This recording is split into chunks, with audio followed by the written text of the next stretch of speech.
All right, so the Minister of the Federal Capital Territory, Nysom Wike, has criticized former Secretary to the Government of the Federation, Babachir Law, for allegedly disrespecting President Bola Ahmed Tinubu. Speaking on Channels Television's flagship program, Politics Today, he said, Nigerians have rejected the African Democratic Congress coalition being championed by Lawal and others. There is no coalition. Nigerians have already rejected them, and the by-election is enough evidence. They did not even make any impact, and that is just the beginning, he said. Wike claimed that Babachir's grievances with Tinubu stem from the decision to choose Vice President Kashim Shettima as running mate instead of him. Wike, who labeled former Rivers State Governor Rotimi Amechi as corrupt, also rejected the African Democratic Congress, stating that Nigerians have turned down the coalition. Recently, Babachir had accused President Tinubu of being arrogant. Responding, the former Rivers State Governor said he once believed Babachir could be taken seriously, but recent events had proven otherwise. He stated, "He's not just someone that should be taken seriously. A man who came out on national television not to genuinely criticize what Mr. President has done, but had to accuse Mr. President simply because he has had the opportunity to meet with the president before. He doesn't call him President Bola, but Bola. You know, if you had a problem with Mr. President before he became the president, there's nothing wrong with finding a way for something to happen, for a difference to happen. When Mr. President chose his vice presidential candidate, I was one of those whom Babachir visited. He came to my house in Port Harcourt. In particular, he came with one of the former speakers of the House of Representatives. His anger was that he thought Mr. President would have chosen him as vice presidential candidate. Having not done that, all the hell must lose. Wike berated Babachir and the ADC, stressing that Tinubu is accessible and that the APC-led government had recorded notable progress in tackling insecurity, stabilizing the economy, among many others. He stated, "This president has just come in for 2 years.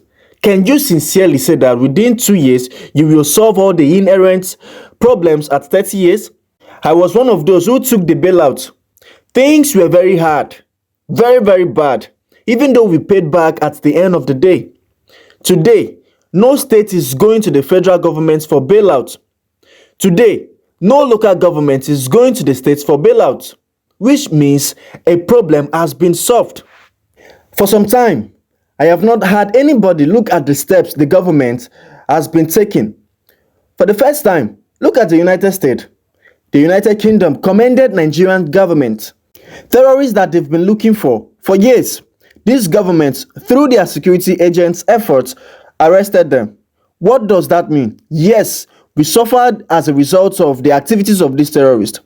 But from what it looks like now, we have really penetrated, and this insecurity is coming down. We must commend the government that they have put up efforts. Today, the price of oil is coming down a bit.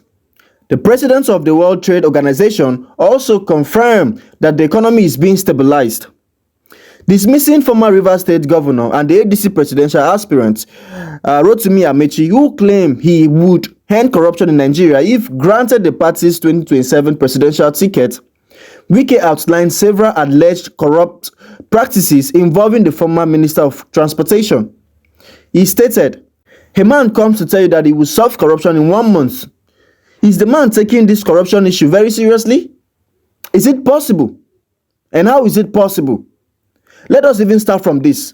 This man was the governor of Rivers State, right? What can be more corrupt than when you don't want an arm of government to exist? For example, can there be good governance without obeying the rule of law? The man who says he will stop corruption was the man who refused to allow the judiciary to exist. You remember that he was indicted by the Judicial Panel of Inquiry on some of the properties and assets of the Rivers State government. He was fully indicted. He went to court. The judge said, yes, the panel was right. You are going to be sanctioned. He went to the Supreme Court. The Supreme Court upheld the judgments of the two courts, and that judgment was given 2 days before the primaries of the All Progressive Congress in 2022. And what were the issues? The man who wanted to fight corruption in 1 month.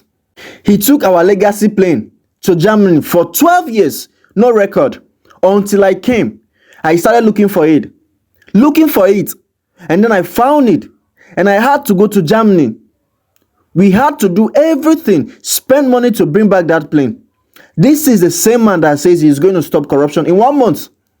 Concerning the People Democratic Party National Elective Convention scheduled for November 15 and 16 in Ibadan, Oyo State, Wike stated that as a member of the National Executive Committee, he is not aware of the planned event. He pledged that his group would continue to fight against injustice within the PDP. The FCT minister also stated, "I am not aware of any convention. If notice of a meeting is not given to members of the NEC, we have the right to challenge it, and nobody can deny me that right." Now, when questioned about whether he would take the matter to court, Wike responded, "Our group meeting is tomorrow, and obviously I don't think we will allow injustice to prevail. I can assure you that we will not allow it. Nobody serves the interest of the PDP more than I do. None of them."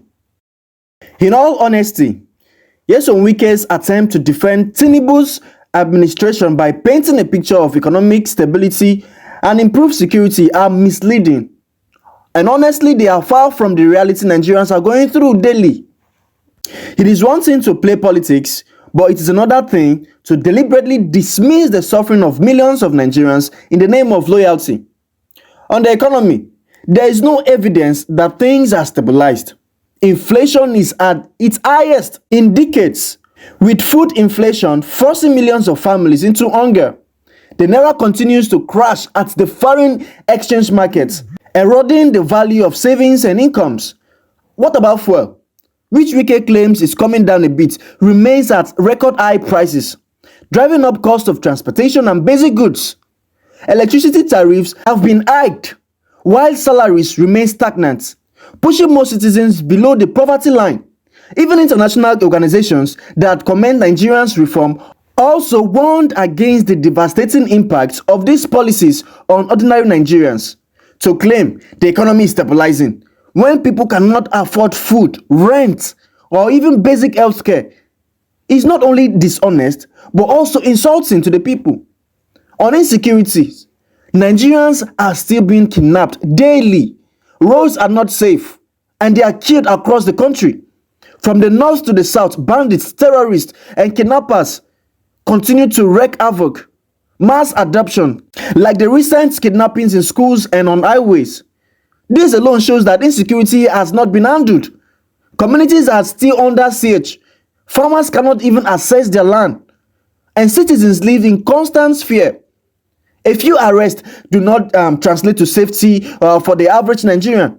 Security must be measured by how people feel safe in their homes and on the streets, not by government's press release or isolated commendation from abroad. Well, Tinubu's narrative is political propaganda. We all know it is designed to shield the failure of the current administration. Nigerians are not blind to their own realities. The cost of living is unbearable, jobs are scarce, insecurity is still widespread, and corruption thrives. The truth is simple. There is no economic stability, and insecurity is far from being handled. What exists is a government struggling to find direction, while the people left to bear the burden of policies that have yet to bring any real relief.